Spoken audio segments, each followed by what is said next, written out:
Trapping is an American pastime, one of America's oldest traditions that helped drive Western expansion, an immutable characteristic of outdoorsmen across the nation, and one of the most effective methods of wildlife conservation on the planet. This video contains graphic images and may not be suitable for some viewers. Viewer discretion is advised.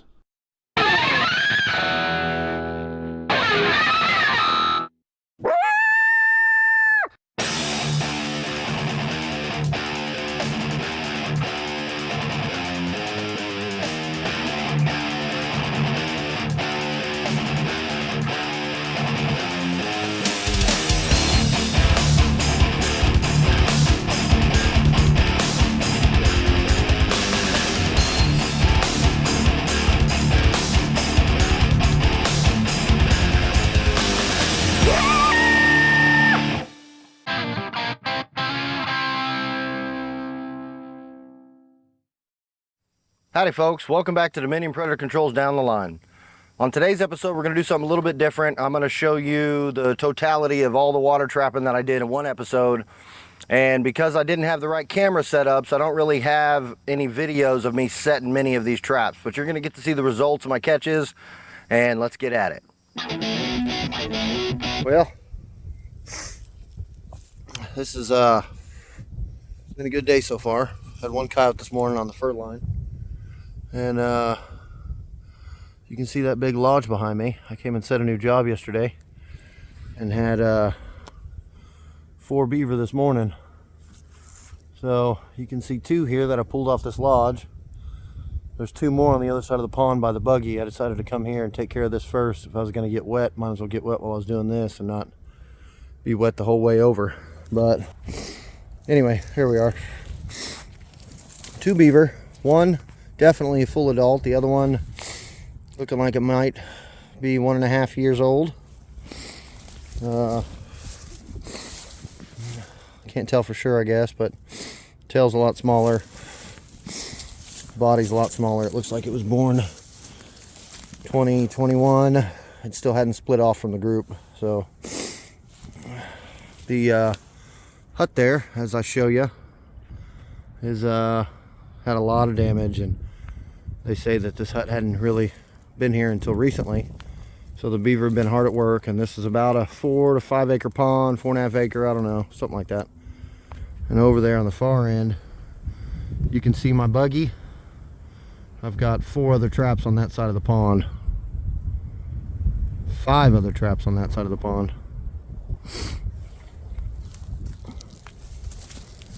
So we're gonna get over there and take care of those other traps, take care of those beaver, and get on down the line. Here's the 3rd beaver. See the setup we got here on the other bank. Here's the buggy. Wish I could get that buggy down in here. Hauling these beavers is a pain. But you've got all these little trails in here. And you can see that one goes to this crossover here. And I've got a snare right in there, just in case. Both my snares were knocked over last night, but no catches in them. So, and the trails run all the way through here, and then all these little shallow waterways that the beaver are traveling. And I knew this one was kind of isolated, so I put a conibear in here. There's another crossover right there that goes to kind of the spillway area, and just on the other side of that fallen tree. And I got a snare there. There's a caster mound that was already made on the bank. So I threw my own caster mound right there next to it, put some caster on it to kind of piss them off. And that's the biggest beaver I caught right there. And then I threw a caster mound up here on the bank, kind of near where this trap is. In between the trap and the snare over here, hoping these beaver get in here and start circling around, and I'd catch a few of them right here. So that's with the little one. I got the big one in my pack here behind me, and now we got a much bigger one, probably 8-10 pounds heavier than the one on my bag, sitting right there. And there's one more over here on the dam that I saw on my way in. Anaconda bear. It looks about the size as this younger one here. So I just noticed something. I stood on that baseball. It was kind of there in the grass a little bit, but that's a regulation size baseball that these kids over at Beggs High School must have knocked off that field and landed all the way over here on this man's property where I'm trapping these beaver. How long of a drive that was, son, but somebody needs to sign that kid. Beggs High School knocked him out of the park. Here's that caster mount I was talking about. And that little spillway that spills out over here runs on down into some lower area. You can see there's beaver damage down in there. And there's beaver damage all in the trees back behind the dam. They've done a ton of work in here over the years. But they're starting to bore holes in the dam, and that's really going to cost them. But that's that. The caster mound to the left here, that's the one I added. But the other caster mound already existed. And the beavers come in on top of it since me and added that grass and that mud right there to go ahead and reclaim a spot. That's probably the beaver I caught right there, that big old bastard. But you can see my snare, and it's set up in such a way where the beaver is going to come up or down that slide, and hopefully I'm going to neck snare them. But you can see they use this a lot. It's well beaten path. And the same with the other one I have a snare in over here. It's a well beaten path. So we're going to pull a lot of beaver out in this pond, I'm sure of it. I remembered when I was over on that hut on the other side of the pond, that when I put this trap back in a little while ago, I didn't take the springs off. Don't be that guy.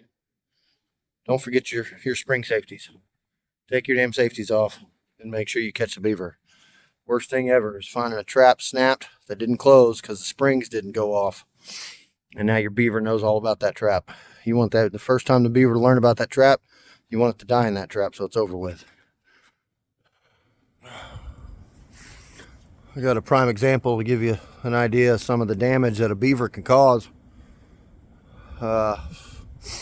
One beaver is not going to do this much damage, but when you let them run unchecked, this is what happens here. You can see, we got beaver chips everywhere. We've got trees that they've already cut down because the beaver have damaged them and knocked them over. But as you look back down past this pond dam, every one of those are beaver damaged. That's 20, 25, 30 trees just right here on the backside of this pond dam. And having trees on the backside of your dam is, can be really beneficial to keeping your dam in place. But you can see now they're bringing in gravel and some rock to try and plug up holes of old beaver huts. And the dam's starting to collapse from within. And this is what happens. Beaver get in here and they start to do damage like this. And then they bore holes in your dam, and then it rains real bad. In Oklahoma, we get flooding rains very often. Floods are a normal thing in Oklahoma, and you go to other places of the country and they don't even have drainage for rain because they don't get that kind of rain. And then when they get a flood, it destroys them. Here we've got drainage everywhere because we flood all over the place. Well, these beavers created drainage, but not out of concrete. And that water goes in and it creates an issue where the dam starts to sink in on itself. Now this pond's a little bit low. You can see more beaver damage down on the far end. I'll bet there's 30 trees right in front of me here, but I'll bet 70 to 100 trees right here on the back side of this dam have all been damaged by beaver. And a lot of them are good hardwood trees too. So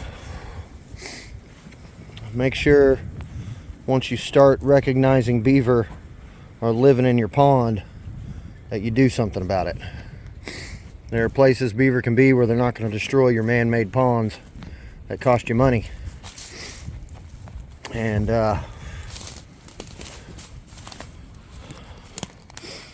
getting in here, setting up on the beaver, and making sure we clean them out is the important part. Old yellow tooth ain't going to be boring any more holes. So 4 beaver on this job today. All right, so that's the end of the job for the day, it looks like. So check day 1 on this beaver job yielded 4 beaver with 8 traps. So you know you're on location when you're 50% of your traps are full. So, well, got this hut here that I've been trapping, and looks like we got beaver number 5 off this job just now.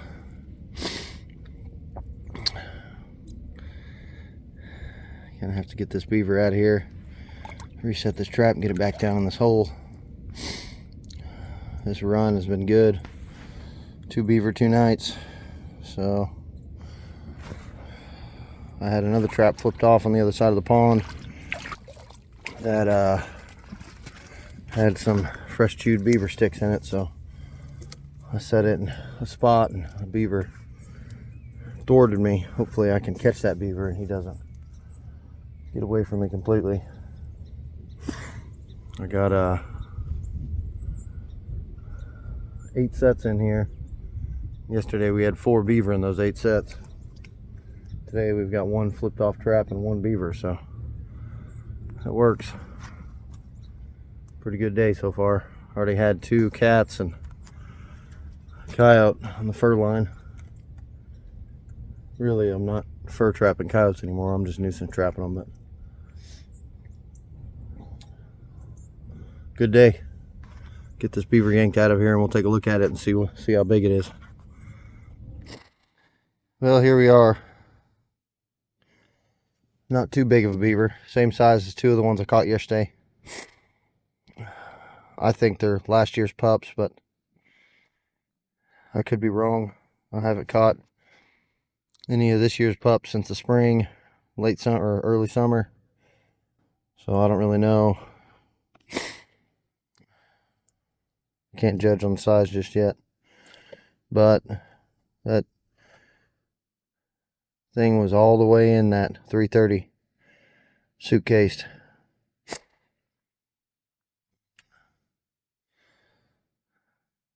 Looks like he was coming out. Same as the one yesterday coming out.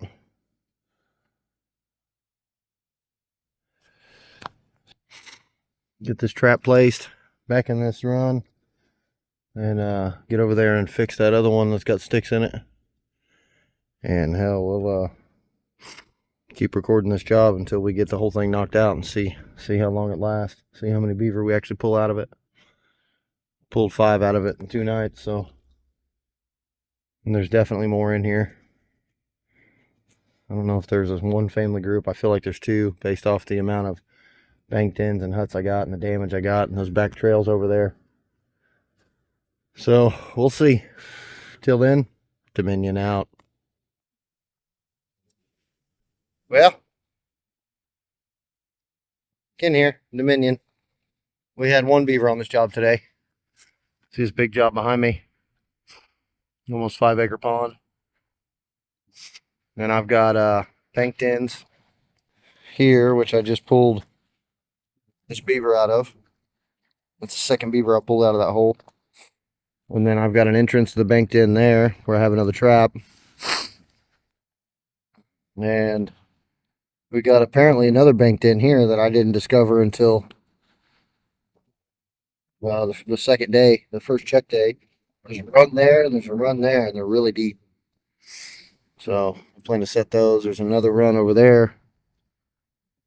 There's a banked in here in this area that collapsed.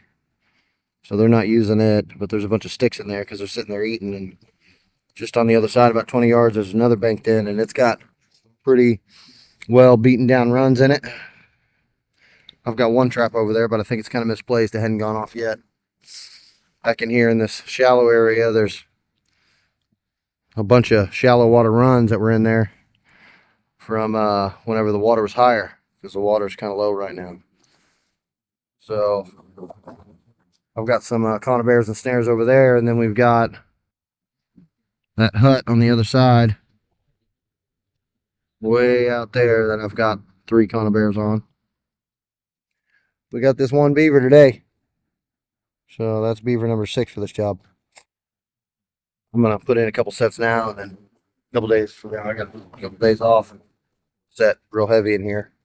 Put another 5-6 snares in, and put the rest of the conibears that I have with me in, and see if we can't clean these beaver up before they get smart. All right, folks, for today's product placement, I'm going to go over the Hagz brackets and all the Hagz products that I use on my water traps, and show you what water traps I use when I'm trapping beaver, mink, and otter. You can see here a plethora of different traps that I got set up. And we recently got allowed in Oklahoma to start using conibears in the water. Before, you could only use conibears on nuisance jobs, or if you had a depredation permit, if the conibear was fully submerged underwater. Or for nuisance guys, you can use them in places like attics whenever you're trying to get coons and so forth. I got a nuisance license, so I've been using conibears for different reasons at other times. But as of last season, they opened up where we could use conibears in the water if they're fully submerged for just regular trappers. In Oklahoma, we're loosening trapping laws and not tightening them down like a lot of the states in this nation. So I really like our nation for that, our state for that. But I did a little bit of mink trapping last year, and I used these 110s whenever I did it. And you can see that I got all these different traps that I have here. They're all set up with the corresponding Hagz product that goes with it. For the conibears, I've got spring clips that fit them for each one, and these spring clips are designed for just the small rods, 3/8 rods, or 3/8 fiber optic rods. And then I've got different number 1 and 1.5 traps that I use. Some are Duke, some are Bridger, and I really like them. As long as they're offset, they're good to go in Oklahoma. And these have these Hagz brackets on them. And if you never use one of these, you should try them out. They work real good. Basically, every trap that I buy when it comes to water trap has a Hagz bracket on it for starting at the beginning, or the corresponding Hagz product. But this right here, you can set these up in such a way where you've got them set up where they'll go off. Say you're muskrat trapping, and you want them to go off and fall in the water. Whenever they snap off, they fall off and go into the water. You can run these through wire, you can run these through cable, you can run these through 3/8 rods, you can run these through 1/2-inch rods. You can basically mount this thing anywhere you want, so it's not going to go anywhere. And this is a really incredible product, and it's something that I just swear by. Anytime I talk to people about water trapping, Oklahoma summers around here hot. Anytime I talk to people about water trapping, I always tell them that the Hagz bracket's really the way to go.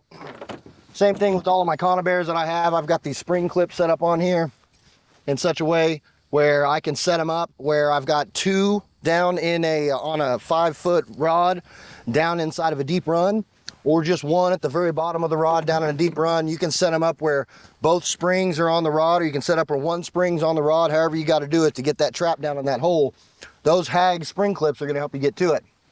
And for my drowning traps, I normally use pretty big traps. These are Montana number 5s, and of course they have the Hagz drowning lock on them.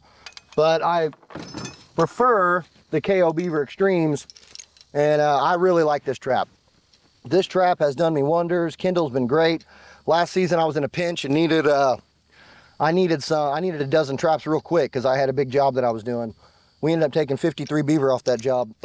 And Kindle didn't have traps anywhere up online for sale. None of the places that sold them had them for sale, and his website had them out of stock. But I got an email through to him. I gave him a call. He talked with me. He gave me a phone number. I talked with the person that was making these traps, and within 5 days, I had a dozen traps sitting at the front door. So that was a good deal. So with these drowning locks that you have here, you can see that it's got place for your rebar or your fiber optic rods, and it's got place for your cable or your wire. Now, one product I don't use of the Hagz products is the fiber optic rods or the peening style steel end that goes over the end of them. And those are a really cool device. But here in Oklahoma, all of our ponds are pretty much man-made, and a lot of them are really shallow on the ends. And because of that, I need a longer rod than 8 foot. And I have either 10 foot or 12 foot rebar rods that I have set up. And on them, I decided, instead of using that type of device where you could peen those on there, or having something that you tighten down with a tool what I did is I welded a couple links of number 2 American chain. The Chinese chain and the foreign chain doesn't work because it's too wide. But the number 2 American chain works real good. And what happens is you put this on there, and once you slide it over there, it'll go down to the bottom of the rod, but it won't come back up. So what I got going on here is a 3/16 quick link here, and I just run the 3/16 quick link through it and tighten it down with a wrench. And then once it's good and tightened down, the 3/16 is big enough to put a 3/8 rod through it, so you can just stake that down. It makes it really quick, really fast, no wire needed. You just go ahead and put that on there, slide it on there, tighten this down, and throw your stake in the ground, and that set's ready to go. If all you have is 1/2-inch rebar rods, you can actually take a 1/4-inch quick link and put it over this 3/16 and then run your 1/2-inch rods through your 1/4-inch right there. So that's basically how I run all my drowning sets.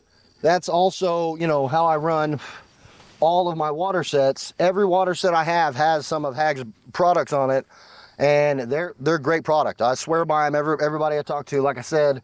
And if you're going to be out on the water and you want to make your trapping quick and easy, get your sets in the ground fast, they're in the water fast, and give you time to get more catches, the Hagz products are the way to go. Now let's get back to that water trapping. Well,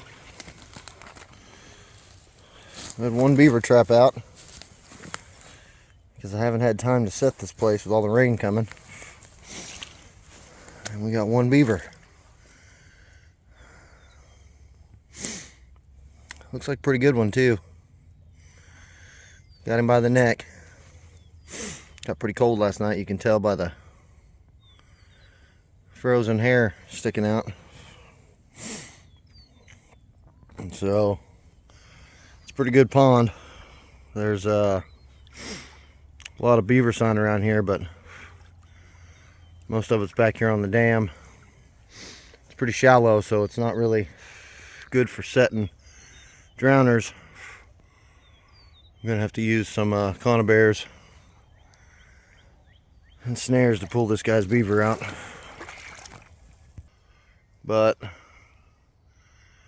I gotta work tonight, so I'm not setting any more beaver traps today. Get this thing reset, put it back in the hole. But tomorrow I'm gonna set heavy on 2 ponds here in the creek that's got beaver on it. Saw some mink signs, so I'm going to put some mink traps in. See if we can't get a couple of mink before season's up. Should only take a couple weeks to clean the beaver up off this place, I think. So, not sure what else we'll have today. Everything's pretty froze down. But we might do good. We'll see. We got about 35 traps working. And I'm gonna add 4 in here before I leave. Just see if we can pull some cats out. I saw a lot of cat sign. Had a run in with the bird hunter on a couple of sets I put in here a few days back. And they apparently, bird season didn't end till Wednesday of this week. It's now Friday, so should be good to put in sets now. Not have any issues with bird hunters. But I'm gonna get this beaver out of the hole, get this thing reset, and keep on trucking, see what else we got going on. Well, it's windy today. Been trapping this pond. You can see all that beaver damage in there. Handful of damage up here on the bank. We got this collapsed, banked in, but they're still using it. Even though part of it's been collapsed, you can tell this area behind my gloves and all through this area that's collapsed in, but they must have dug in deeper and got further into that bank than I thought. That's the second beaver I pulled out of this hole in 3 days. So they're definitely using it. This looks like another decent adult. The last one I caught was a female. So once I get into this one, we'll figure out whether this was a male or female. This is a big old fatty though. Not a big beaver, but a fat beaver. They've been eating real good. So not as big as that last one.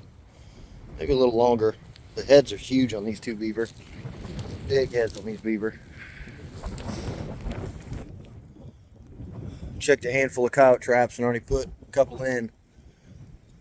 Didn't have anything else. Didn't have anything in the mink sets or the other pond with the beaver sets, but I got enough space on that pond to probably put another 6 or 8 beaver sets in there. This place is pretty shallow, so the capability of me running footholds is almost non-existent, and there's not really a whole lot of spots to put in conibears. But I think I located another area that could be a den over here on the other side of the pond, so we'll check it out and put a conibear in there if it is. But that's the second beaver out of this pond. Pretty good one. It's a fatty. That tail's not nearly as wide, but that head's huge, so good sized beaver takeout. We'll keep getting after it. Well, folks, when you're setting mink traps, you typically want to catch mink. Sometimes you catch coons. Rarely does this happen.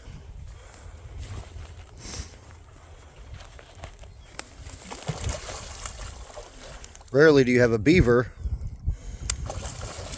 and a little 1.5 bridger that's held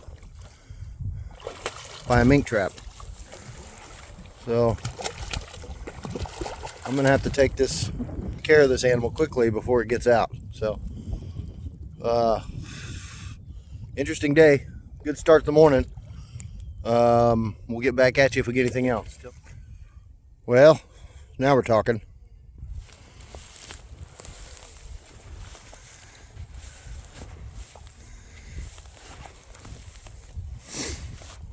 I figured if I was going to catch anything in these mink traps, it'd be coons.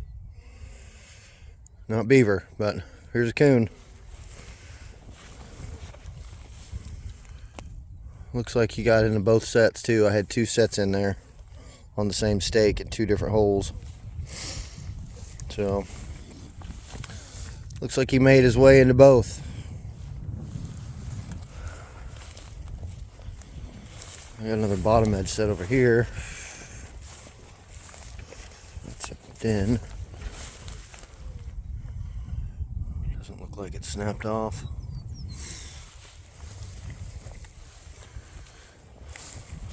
Well, 2 critters. First stop. Animals are moving last night. Should do pretty good. Well, I only got about 6 days left of trapping season. Pretty good pond. I don't know, 4 acres maybe, 3.5 acres. And there's a lot of beaver damage over there, you can see. And there's a lot of holes, and I've only gotten into this one side because it's been so wet. I haven't trapped in dry dirt since early January, and it just dried up for a week or so at that point. But the water rose about 6 or 8 inches in this pond because of where this pond's set in the middle of a big cornfield, and it's kind of in a spot where it gets a lot of runoff. I mean, it's getting runoff for what seems like a whole square mile or more. And the beaver just, this spot's kind of in a low spot in the middle of that field, the high spot of this area of the country. And the beaver kind of hide out in here. Nobody really knows they're here. So they've been doing a lot of damage on this big dam, and this dam's huge. If you get on the other side here, right here where this all these trees are, just on the other side of this, if you drop down in there, it's probably 20 foot down to the bottom of the ground. It's a big dam, and to blow a hole in this dam would, I don't know how deep this pond is out in the middle, but to blow a hole in this dam would cause a lot of problems. But you can see I came to pull traps. I had 2 beaver traps in and 3 mink traps in, and I pulled this decent beaver out, a little bigger than the last one I got out of here.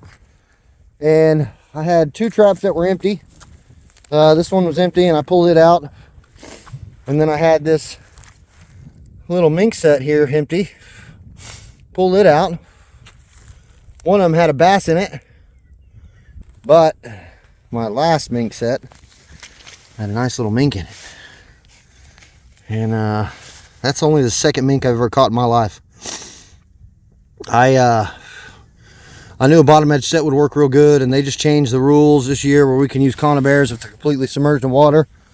So that makes mink trapping with conibears pretty easy to set. You can see I use those Hagz spring clips on all my water sets, or Hagz brackets, or whatever Hagz product goes on a water set. I've got it all.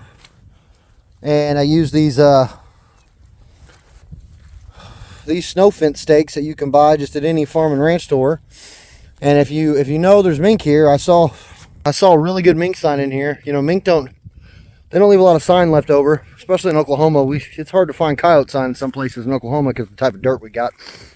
But it's not like that everywhere. But here, we got a lot of farmland, and because of that, you've got a lot of good black dirt that they've mixed in, and rich nitrogen-rich soil. And in this cornfield, on this other side of the dam here, this south side where the field meets with the grass that's right behind the dam, I saw mink tracks everywhere. And I said, if I can just get in this pond before the end of the season, I'd pull at least one mink out of here. And sure enough, I got my second mink ever since 2017. I think the first time I caught a mink was 2019. And I was stoked. Man, I trapped those mink for 2 weeks in that one hole, and I'd seen them run across the road right where that water hole is, so I knew they were there, and I had permission. So I finally set up in there and ran those traps every day and just caught coons and, you know, snapped off traps for a little while. And finally, the last trap that I pulled out of that spot, when I was pulling traps, I had a mink in it.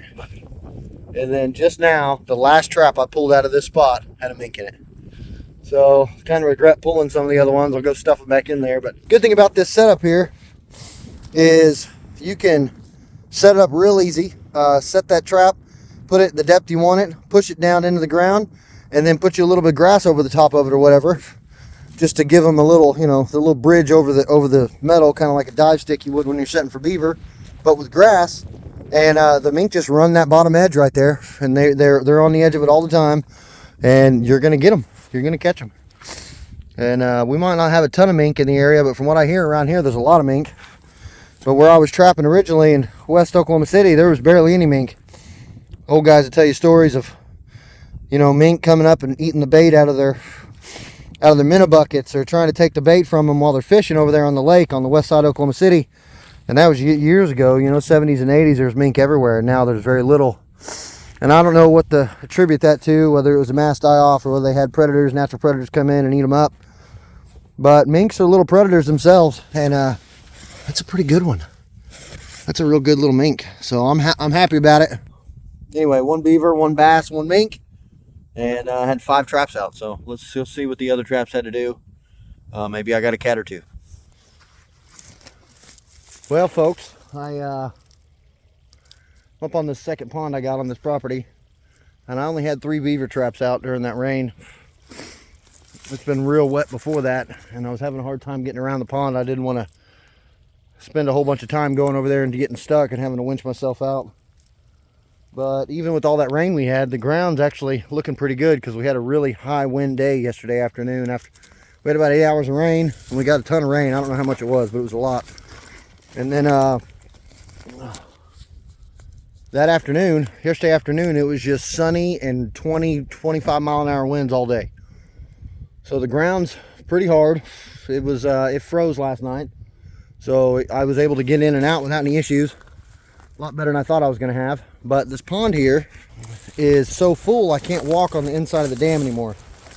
I used to be able to walk. There was probably 14 to 16 inches of, you know, ground exposed, and I was able to walk on the inside of this pond, right on the inside of that dam, inside of this pond, all the way up here to this beaver trap I got. And I only have 1 beaver set in this pond, because I only found 1 hole, and I've caught 2 beaver here previously, and you've seen it probably before. And there's not a whole lot of beaver dens. There's an old den over there that's collapsed on that point, but a couple of the holes might actually be good enough for beaver to get in and out of, so I probably ought to set them. But I stuck my walking stick down in here, and I felt something, and I think we got another beaver. So let's see if I can get in here and pull this out without getting soaked. I'm not really prepared to get soaked today. I was just going to yank these by hand and be done with it. But now that there's so much going on, I might hang on to them. So if I can get a hand free, get down in here without falling in. Let's see what we got.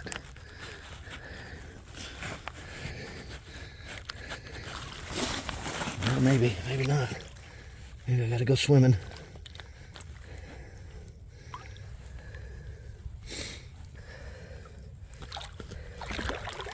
Damn, that really did. All right. Well, look at that. Ain't a beaver. That's an otter. That's good. Look at that. Look at that otter. Praise the Lord. I knew there'd be otter around. I've caught a handful of otter doing nuisance work on the ranch just a mile south of here and a mile west of here, a mile east of here, ranch all over the place around here, but hadn't caught any otter during season yet. I had one nuisance otter on a dry land set that I'd set for coyotes in November, right next to a pond. I didn't see any otter sign on the pond, but otter are one of those animals where if they're there, you pretty much know it. It's not an accident. They leave a lot of scat. They eat a lot of the shells, and they eat a lot of fish. And there's fish on the bank, scales all over the place, and the scat all over the place. You pretty much always know where the otter are. That's a nice big otter. I was hoping for another beaver, but I'm allowed to have a handful of otter a season, and this will be the first one I've caught during first season that I can skin. All the other otter I had were nuisance otter, so praise the Lord. That's a good deal. Well, folks, thanks for watching. In this episode, you just got to see some of the results of my water trapping and not so much me setting them up. In the future, I've taken steps to be able to, mitigate that, and we'll next time in the next season and all my videos coming forward when it comes to water trapping, I'm going to have a camera either on my chest or on my head, and I'm going to have another camera that's close by that I can stick in the ground and show you details of how I make my water sets, where I set, the type of runs I use, and everything else. That'll give you a better idea on how I do that. But thanks for watching this episode. I appreciate you guys following me along. If you guys would like, share, and subscribe, I'd appreciate it. And I'll see you next time on Down the Line. And until then, Dominion out.